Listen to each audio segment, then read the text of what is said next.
welcome to Brain Chat. I'm Dr. Mitzi Joy Williams, your board-certified neurologist and MS specialist, and my mission is to engage, educate, and empower those affected by MS to become an active part of their healthcare team. Here on Brain Chat, we'll be discussing all things MS, health and wellness, advocacy, and we'll even throw a little bit of music and music therapy in there as well. Thank you so much for joining us, and stay tuned for the next episode.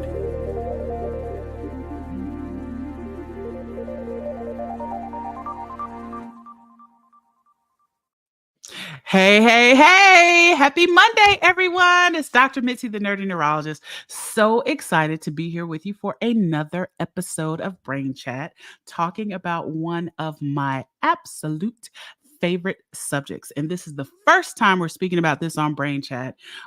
So I'm really excited about the fantastic guest that I have and about the discussion we're going to have tonight.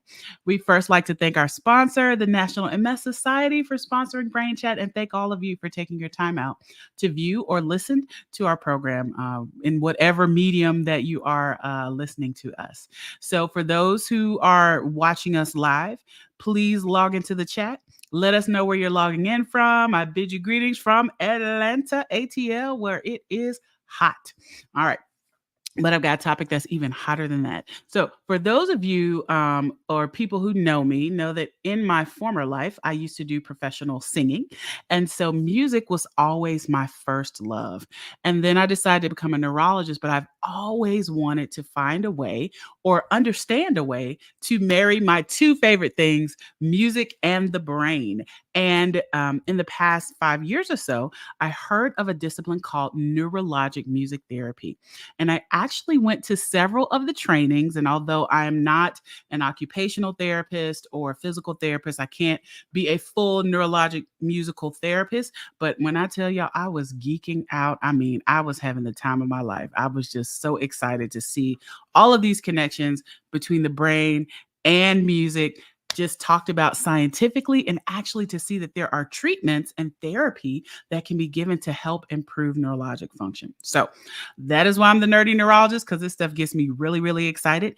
And I am also really excited to bring up my guest for this evening, Allison Lockhart, who is the Assistant Director of Harmony Health, and she also is a certified neurologic music therapist that has been practicing for over 10 years. Allison, welcome to Brain Chat. Hi, everyone. Dr. Mitzi, thank you so much for having me. Absolutely. So my two favorite things, I remember when I first entered the field of neurology, decided to do neurology training many years ago, or was thinking about doing it. We really didn't talk a lot about music therapy. Like the extent of what we called music therapy back then was someone playing an instrument, at the end of the ICU that was very calming, but there weren't really interventions, or actual therapy that people were given that involves music. So let's just back it all the way up and let's talk about, in general, what is music therapy? Yeah, so music therapy, very simply put. Wait, before we do that, tell us about yourself. Tell us how you got into the field. Tell us about yourself first, Then we'll ask the questions. So, like you said, I've been practicing for over 10 years. But before that, I was also a vocalist and a singer and a big music theater nerd there. Oh my God. We got to talk offline. I am a music theater super duper nerd. Excellent. So yeah, we'll have to chat. I loved it. But I also had two cousins I grew up with. I'm from a Hispanic household, and cousins are like siblings to us. I saw them every day. And one of them was diagnosed with tuberous sclerosis when she was born, and the other is autistic, and he's on the autism spectrum. So I didn't have any other siblings. They were it. And I grew up seeing those diagnoses and how it impacted their ability to interact with the world around them. And so my little cousin is autistic, and I used to try to get him out of his shell and bring him to my music classes.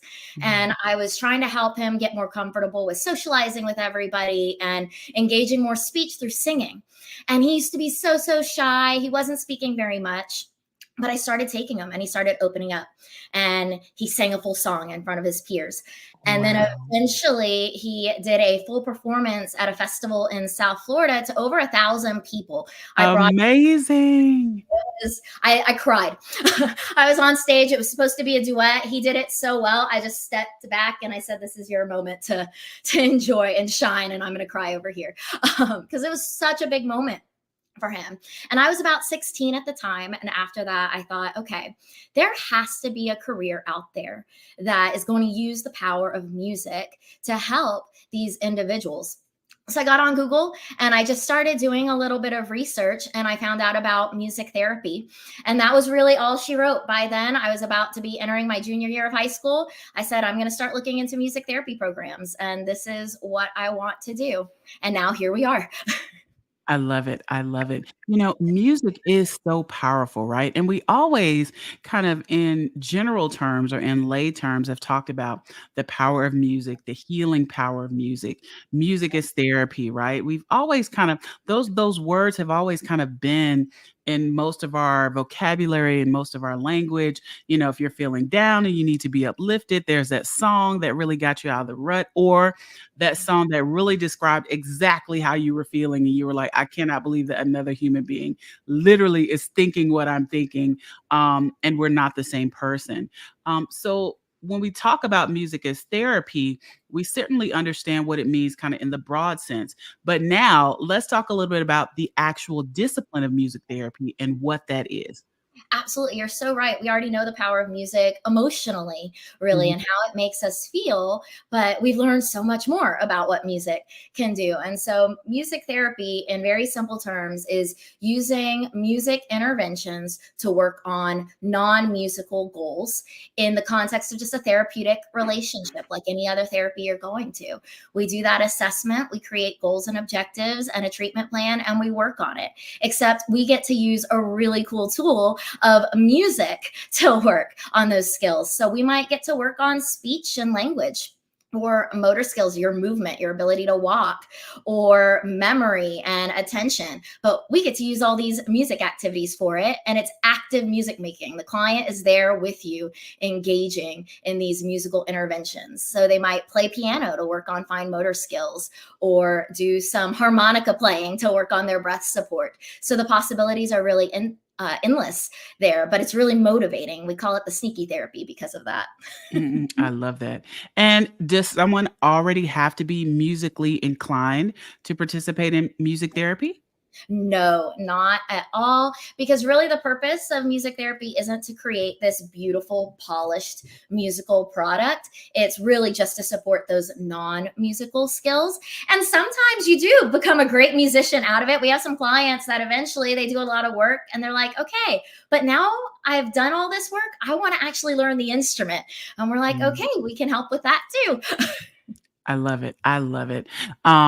And so there's music therapy, and then there is this newer discipline called neurologic music therapy. Now, I found out about NMT, the neurologic music therapy abbreviation, just because I just was interested in using my friend Google, not to get a degree of any sort, but just to learn. And so I found the NMT Institute and I found that there were trainings. And this was really just so fascinating to me because we've always, again, inherently known this connection between music and the brain. If you hear a song, it's almost like you can relive the memory of where you were. You can remember exactly where you were. So there's always this connection. But what I really thought was fascinating is that, there was this incorporation of things like MRIs, which many of my patients with MS and other neurologic diseases to get to see what parts of the brain are active, and just the thought that by using music, which activates so many different parts of the brain at one time, you could potentially bypass areas of damage and possibly restore function. And so that just kind of blew my mind away. I took the training twice. I probably need to take it again. But tell us a little bit about NMT and how you got involved in that.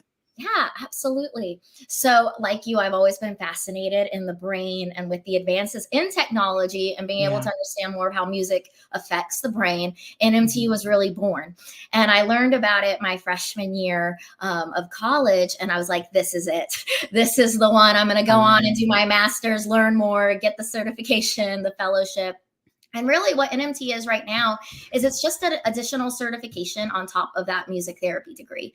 So you go to your school for your 4 years, your internship, then you can add the certification, and it just dives a little deeper into music in the brain. And like you said, all the MRI, fMRI, imaging, everything, and really helps us understand not just how we can provide therapy, but how we can work on treating the underlying causes of what we are seeing with music in there. And that's by understanding how music is changing the brain. Yeah. Yeah. Amazing. So when we think about NMT, so when I went through the training, there was a little bit more research in some conditions versus others. So it seemed like there was quite a bit of research, for instance, for people who had traumatic brain injuries. If there was a fair amount of research for people who had strokes. Also, maybe things like Parkinson's disease, where they had clear difficulty with their gait. Do we know anything about the research related to MS, or is there a lot of research that's going on related to MS and NMT? Yes, there is. We're actually getting a lot more research. It's expanding. So they've published a lot more studies specifically for MS. They're talking about how music can help with your gait. So your walking, your ability to keep up that cadence, increase your Yeah. stride length, have better heel toe gait in there. They're talking more about helping with respiratory functioning now and Mhm. that pacing of speech so you can have really clear, fluid speech when talking. They've done more studies on music for mood and quality of life and Yeah. motivation to keep with your therapies because it can get draining to do all Mhm. of that. So we're getting a lot more studies, including those with helping with memory, specifically Yeah. visual memory there, and using music as a mnemonic device. Because, like you said, we listen to a song and it can take us right back to that memory moment. But also, how do we learn our ABCs? It's We a song, everything. My kids has so many songs. they In do. in in, preschool, I mean, there was a song for everything. There is. And that's because there's an overlap in the brain of where music and memory is, but there's also some distinct areas in the brain. So that if something's not quite working in the memory center, we can reroute it over here and we compare any information with musical information, and then you're more likely to remember it. So there is getting a lot of research as it pertains to MS. I love it. I love it because we need it, right? And then I also love the fact that, just thinking about things and helping with memory. A lot of times when we think about therapy, we think about therapy after some type of injury, some type of trauma, and we definitely need therapy in those places. But we've really been exploring what we call prehab, right? So, can we do all the things? Can we exercise? Can we get that memory in good shape? Can we get that brain functioning optimally? So that if we encounter an injury, we're able to bounce back more quickly. So, I think that those are certainly things to think about when we're talking about music therapy and people being involved in ways to kind of keep their brain healthy as well. What other conditions is NMT, or what conditions are music therapy and NMT used to treat? Yeah, it's across the lifespan. All When right, you come ask on, lay the it on question, us. you're like, all right. So it's really from premature infants, even. We have an additional neonatal intensive care unit certification you can get. So you can get from premature infants all the way to end of life care. We have music therapists that are in hospice care. In our Mm, practice, we work within memory cares as well. So Alzheimer's and dementia. And then really everything in between. From we have individuals that specialize in more the mental health and psychiatric needs.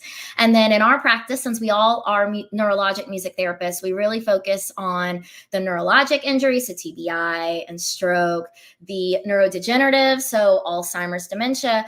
But then our big bread and butter is the intellectual and developmental disabilities, mhm, neurodevelopmental, and we see a lot of autism in our mhm, clinic, Down syndrome, cerebral palsy. mhm, So really, it's kind of the sky's the limit. You mhm. just gotta focus and specialize a little bit on it. Yeah, yeah. I think it's so amazing that something that is such a part of our lives naturally, that we're able to use that as a tool to help people overcome injury. So when we think about kind of a visit, like walk us through a visit, right? For someone, let's say, who has MS and they have gait problems, maybe they have weakness on one side. What would that type of visit look like for them? Yeah, absolutely. So at first, we're going to do that initial assessment, and we're going to Mhm, use a lot of the non-musical assessments mhm, that you'd see maybe in your physical therapy sessions over there, or we're going to ask the physical therapist to send us their assessments so we can look at those. But we have some that are within our scope of practice. We're not trying to do everything a physical therapist does, but stay in our lane. And we're going to assess your gait. You might have to walk those 10 meters, and we're going to see what's happening over there. And we're going to check in on that weakness that you might have. And then we're mhm, going to develop that treatment plan. So you could come in, and we might start by doing some strength and endurance exercises for your weaker side. So we might do some things with drumming where you have to have a particular amount of force to get that mm, feedback from the drum. So we're going to use rhythm. That's a huge tool for us because how it helps the brain and our motor system. We're going to get a metronome going, a little beat, a click, and we're going to do some exercises playing that drum and have that repetition and get that arm moving, or we might kick the drum. We can do it mhm. in any kind of way and be creative Yeah, to get yeah. those going. And then we might build in some pre-gate exercises or work on balance. So we have some of our clients, we have a balance board in the office, and Mhm, they'll stand on it, and we have drums on both sides of them. And in time to the rhythm, they're having to stretch and lean and hit mhm, those drums to work on balance. Or we might put some desk bells on the ground that mhm. you tap the top for it to play, and they have to walk through a little obstacle course of lifting that foot and Mm, the bell to get it. So you're working on balance there, but you're I using love these it. musical instruments to do it. And we're structuring it with like the melody. We might play a scale, your scale from The Sound of Music, do, re, mi, fa, sol, la, ti, do. Uh-huh. They have to complete it using those desk bells. So the pitch is moving them in the direction to complete that movement. So we can have a few exercises like that. And then we'll move into more of those gait exercises. And oftentimes Mhm, that's just getting the metronome going, and we're matching your speed. And then gradually, we're going to increase that by about 5 to 10% to help you get a little bit faster. And your body responds to rhythm, and you naturally match that beat. We don't have to think mhm. about it to match rhythm. You hear music in the background, and you kind of just start to tap along. We do it without thinking about it. And so Yeah. it's kind of that principle that helps rhythm be so successful in helping with those gait exercises, because you entrain at a subconscious level. You don't need to think about Mhm, it. So we mhm. might do that. And then we'll work on some more advanced gait and doing start and stops with it. And all of the music is cueing that. So the music stops, you got to stop your body on there. So it can look very different depending on the I day. love it. I love it. Now, do people get to choose what kind of music they wanna listen to, or do you change the genre, or is it just, more playing instruments? Or, I guess in my mind, I imagine the beginning of I'm dating myself here, Saturday Night Fever, right? Where John Travolta is walking on the beat, to the Staying Alive, and you see his feet moving right to the beat, and I guess in my mind, that's what I imagine when you're talking. But do people pick different types of music? Is there, or are we just really kind of dealing more with the basic elements of the music? All of the above. It depends on the goal we're working on. So especially if the injury is maybe fresh, if you had TBI or you are really just at the beginning stages of this, we might just have that metronome going because we don't want to overcomplicate it with melody and pitch. The more elements of music you add in, the more the brain has to process and do. So in the beginning, it's nice to keep it simple, but the goal is to integrate more of those elements. And our research says that's best with what we call patient preferred music. So it's the music Mm, that you like, and we're going to gradually integrate it. But sometimes it takes us a little bit to get there. And sometimes it's not appropriate to use that music for the intervention because it'll more so compete with what we're right. working on. So sometimes it's Mhm. better to be simple, sometimes complex. But, if somebody wants rap, we're going to do some rap. Okay. If I can somebody, see it. I can dig it. yeah, I've done a lot of rapping in my day, actually. I bet you have. I And I bet used you to write have. juvenile delinquents and are actually doing the music therapy. And so Okay. my catalog got vast for that one. Okay. Okay. Well, I have an 11-year-old, so my catalog is growing as well as my slang terms. They grow every day. Oh So, my gosh, they're different. yeah, I get to hear all the things. So when we think about a course of music therapy, now you did a master's in music therapy. Now, are there some people who are from other disciplines that then become music therapists? For instance, like an occupational therapist or a physical therapist. Are there people from other disciplines that also work in music therapy? Absolutely, they can. They do have to go back to school for Hmm. that, and they can get what's called an equivalency degree. So Hmm. they don't have to repeat all of the other therapeutic classes they did. They can take the ones that are more pertinent just to music therapy and Hmm. add that on. And then they have to still do an internship with some clinical hours in Okay. there. They have to sit for the board certification exams. So they have to go through Hmm. that process. Yeah. But if they do, we have a lot of people that actually are OTs or speech, and they say, I want to add this tool to my toolbox. Yeah. I'm going to come Yeah. back and do it. And similarly, a lot of music therapists say, I'm going to go and get a master's in occupational therapy so I can Yeah. add that tool to my toolbox. Yeah, I love it. I love it. I love the integration, right? Because I think so many times in the medical field, we often are really, and I say this all the time, we're really behind the eight ball, right? People are so focused on medicine, which I'm an advocate of medicine. I prescribe medicine all the time.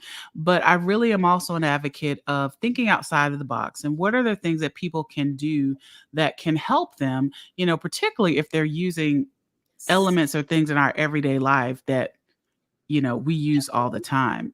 So I think that it's so important for us to understand that there's so many different ways to approach therapy and rehab and improving, and that it's not a one size fits all for every person.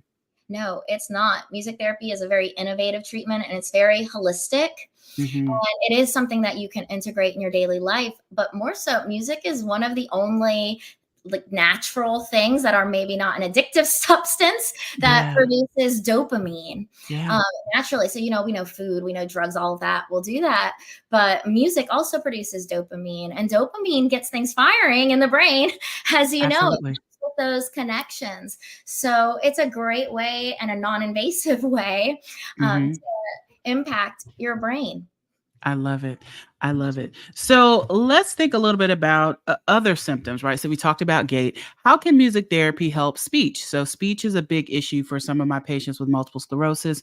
Many of them may have slurred speech because of weakness, so kind of similar symptoms to a stroke. Or people will have basically what we call a spastic, vocal, tone. So how can music therapy help people with voice problems? Yeah, absolutely. This is one of my favorite areas to talk All about. right, let's get into it.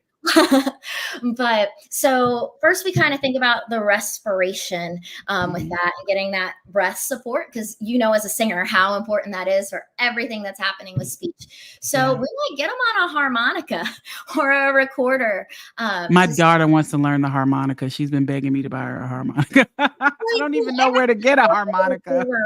Honestly, no shade to the recorder, but the harmonica, you can get some cool blues in there.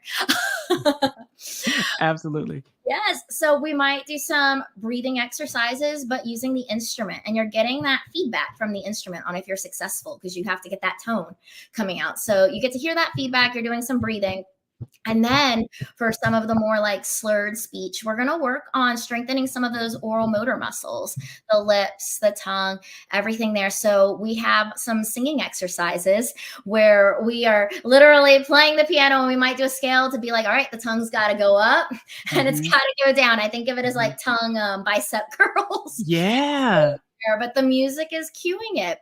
Or we might do singing exercises like you would see in a choir, Mhm, where you're practicing some of those articulatory exercises and practicing engaging the tongue and the lips. But the music is the driving force for that. And when mhm, music is driving that, it's providing you with kind of that template and that structure. You know how yeah. long you have to Mhm, execute these movements with your mouth. And that actually helps you be more efficient with those movements that you are executing. So we might do that yeah. or we might work on your volume with that, Mm, or your tone of your voice with some singing exercises. And mhm. then we wrap it all into a package in the end, and we try to sing a whole song where we have to integrate using all of your muscles, using your breath support, using the volume control and the tone we worked on to be successful in singing a preferred song at that point. Yeah, yeah, I love it. It's just it's so amazing. I mean, it's just It's fun. I know the people who are listening can't see me, but phew, I'm doing my mind blown No, expression, because this is just so cool, and I love, to see innovative ways to help people to improve themselves. So, okay, so you have the instruments there when you're getting music therapy. Um, can you do music therapy at home? Is there a way to do it remotely, or how does that work? absolutely. So, telehealth is a big thing now since It is. 2020. We had to adapt. Music therapy wasn't really doing it because you're used to having feedback from the instruments and the client playing. But we Mhm. learned to adapt, and anything in your home can be turned into an instrument, really. Give us some examples. If you got some pots and pans and you got some spoons, now we have some drums and Okay. drumsticks Okay. that you can use. So there's a lot of things you can use in your home for that. And then sometimes, there's cheap instruments on Amazon. You can just buy a few that are appropriate for you to use. It's really, really cheap, and you can integrate them. And right now I have to work remote, and I'm seeing my clients via telehealth, and it's been I really love it. successful. Actually, some thrived more with telehealth than they did in person. It just Mhm. made it click for them being in home Mhm. and working in their space, Yeah. which was Yeah. awesome. But also with MS in particular, there's been some research on at home programs. So they Mm. do the assessment, and then they kind of create a playlist for them to Yes. use for the gait exercises. They take it home, they work on it every day or every other day, depending. And then every week, just have like a check in with the therapist, I and we love it. see how things are going. So there's really a lot of different ways you can integrate the practice in your home. So if someone is doing, let's say, a course of music therapy, oftentimes when we send people to physical therapy or occupational therapy, they will meet twice a week or sometimes 3 times a week or once a week. What is the cadence, or how often do people usually meet when they're doing a course of physical therapy, of music therapy? Yeah, that'll again vary based on the client. When we do that assessment, we recommend a treatment frequency that's going to fit for them, because we don't want to over exhaust them, especially if endurance is an issue. We don't want to fatigue out too quickly. But sometimes, especially in the beginning of any sort of neurologic injury, if you can do it daily, that's better, because right after the Mhm. injury, that's when your brain is recovering. And the more therapy you can get, the better it's going to recover. But Mhm. that's also not feasible for everyone. So the average is normally one time a week that people Okay. are able to come to the clinic. But we do have some that are 2, 3 times a week. It's just dependent on what's feasible for the person too. Yeah. Absolutely. Yeah, because it's a lot. Sometimes depending on your schedule or the Yeah, person that's driving you or bringing you or helping you get the computer set up, sometimes a person's schedule may be dependent on others who are helping them. it's Now, true. when we think about therapy, one of the challenges for many of my patients who are receiving any type of therapy can be the cost, right? So even if their therapy is covered by insurance, sometimes there's a copay. Is music therapy or NMT covered by insurance plans? So right now it is considered an out of network Okay. provider in the United States, no matter where you're getting it. However, Mhm. because of the Neurologic Music Therapy Academy, they've been doing a lot of advocacy for that, Yeah. and they've been helping us get more into it. But right now, our clinic is one of, I think, the few, or if the only, in the Georgia area that's trying to bill insurance. And Yeah. we do have success once the out of network deductible is met, depending on Mhm. policy, they might pay, but you got to Okay. make a deductible first. And sometimes that Yeah. deductible is so, so high. Yeah. So it Yeah. doesn't always cover. That's why that's the big advocacy piece in our field, right? Mhm. Getting more Yeah. coverage for that. And that's why Perfect Harmony Health, the company that I'm with, we're a nonprofit as well. So we do a lot of fundraising to get donors to Yeah. scholarship therapy for people. And that gives us access to apply for a lot of grants. So we run a Parkinson's choir twice a week that's completely grant funded and free to every participant. And it's Oh, virtual. I love it. all over the world doing it. So that's really exciting. Awesome. I would love to hear them one day. They're great. Next concert we have, I'll send you an email and let you know. Please, please. And I always, am usually upfront with saying those things. But at the same time, I often say certainly finances can be limited, but a lot of times if we really want to do something, we figure out a way to get it done. I've had people that have done, I'm not suggesting anybody go get a GoFundMe, but I've had people that have wanted to do really kind of, really outside the box things, and they will find that money, to get it done. And so I think that, again, making investments in our health, particularly if it is helping make our brain healthier or may improve function, are certainly things we should consider if we have the ability to do it. And I think it's also very important for us on the healthcare side to advocate to make sure that these services are covered, and that they are accessible, to everyone, who needs to be able to access them. you 100%. know um yeah, so how do you find a music therapist? So let's say Yes. I'm, I had this issue or I had this injury, or maybe I'm having a little bit of memory difficulty, I'm getting a little bit more mature, or I have a, brain injury or have what have you. How do I find a music therapist or a neurologic music therapist in my area? Absolutely. So there's two big places you can go. You can go to the American Music Therapy Association website, which is musictherapy.org. And they Hmm. have a section where you can find a music therapist and enter your area, and it will give you a list of everybody who is registered with that association. That might not necessarily mean everyone is registered with the National Association, but that's a great place to start. Another good place is the Neurologic Music Therapy Academy's website. Hmm. And you can go there, and they also have a find a music therapist search option.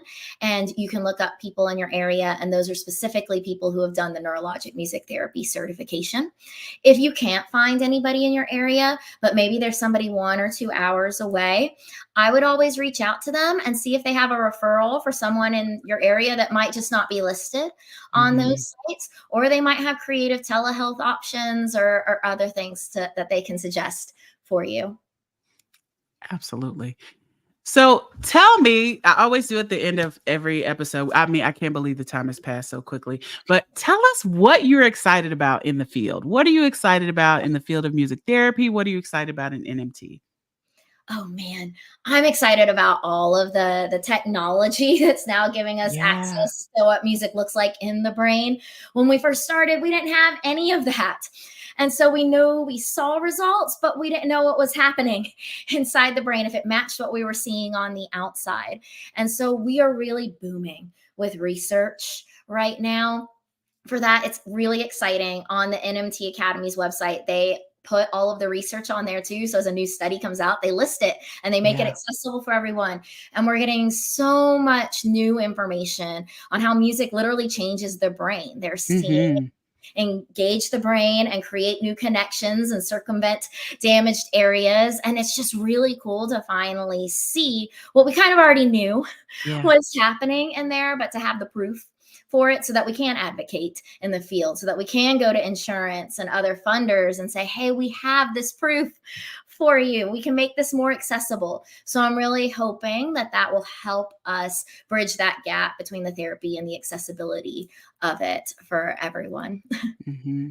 Yeah, I think one of the things that I found so fascinating was looking at the MRI scans, when I went to training, and just, seeing the improvement, right? There was literally improvement in the way that people were walking. When I actually finished my residency, we each had a project.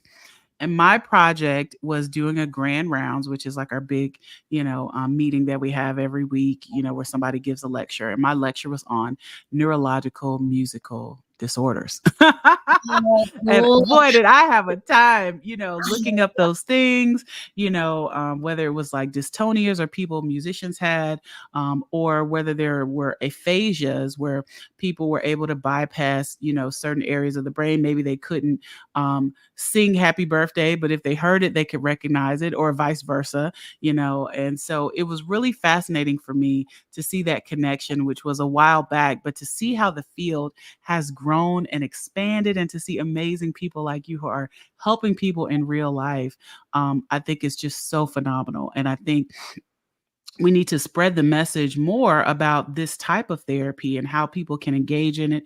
And I think once people see results, they'll be really convinced, that this is something that is very worthwhile to fund, and to cover, by insurance companies, et cetera. So I'm really excited about all the work that you guys are doing.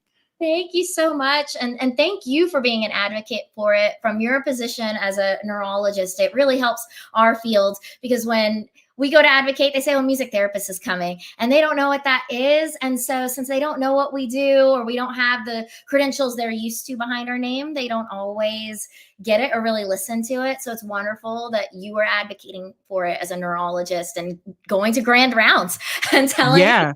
about it. That's fantastic. So thank you for that. Listen, I looked at every possible way I could possibly become a music therapist, but it all involved me going back to college, and it just wasn't gonna happen. Like Dr. Mitzi has been to enough school. I am done with school, but I'm telling you, I was Yeah. like, if there's any way I can get it done, and I even considered going back to take the classes, but it was the clinical part, and I just don't have time to take off work from seeing my patients to be able to do the clinical work. But I was so passionate. I took the class twice. I took the course twice. It's like a 3 or 4 day intensive. I Yes. went out of town. I stayed somewhere, and I was like, if there's any way I could do it without going back to college, I would do it. But I can't go back to college. So I leave it to the experts such as yourself. And I will invite you into our space to help, but I just know I can't go back and do it. So I appreciate Oh, absolutely. the Well, it's great others that that we do. can invite you into our space to tell us more about the brain. So it's a great partnership. Absolutely, absolutely. So tell the people about your practice and tell us where to find you. Absolutely. So our practice is Perfect Harmony Health. We are located in Roswell, Georgia, but we also have some telehealth options. And you can find us at perfectharmonyhealth.com, or you can always reach out to me. I handle all of the new business and scheduling too and inquiries. So my email is Allison, Allison, at perfectharmonyhealth.com. Really simple. Reach out to us if you have any questions, and we're always willing to chat more. And like I said, we are also a nonprofit. So we really believe that just because healthcare is innovative doesn't mean it should be a luxury. So we're Right. willing to work with people to make it accessible for them. Absolutely. Anything else you want to tell the people before we sign off? This has been a fantastic episode. And like I said, this is our fourth season of Brain Chat. And I have been wanting to do this episode for the past 3 years, but just the stars have not aligned for me to be able to do it. But as I said, I just have always had such a passion for music and recognize the importance of it in our everyday lives, and just want people to recognize that this literally is a form of therapy, like not just therapy with you crying and, or being excited or uplifted, but it literally is a form of therapy. And actually, there were studies that suggest that if you learn a musical instrument, it actually can make your brain have more neuroplasticity, makes you a little more flexible. So I'm making my children take musical lessons, although they don't want to. But still, all of the things that we can do to help our brains function optimally are really important. And so I want to make sure that people recognize and, at least know about these disciplines. And if they have the ability to access them, and for us to continue to advocate to make sure everybody has access, because I really believe that music therapy can improve outcomes for everybody. It really can. I couldn't agree more. You said that beautifully because I'm you're preaching to the choir, so to you are speak. learning even just an instrument changes the brain. Even Yeah. after 18 months of playing piano, they found that your corpus callosum, so the connector of the two hemispheres, two sides of your brain, is actually thicker.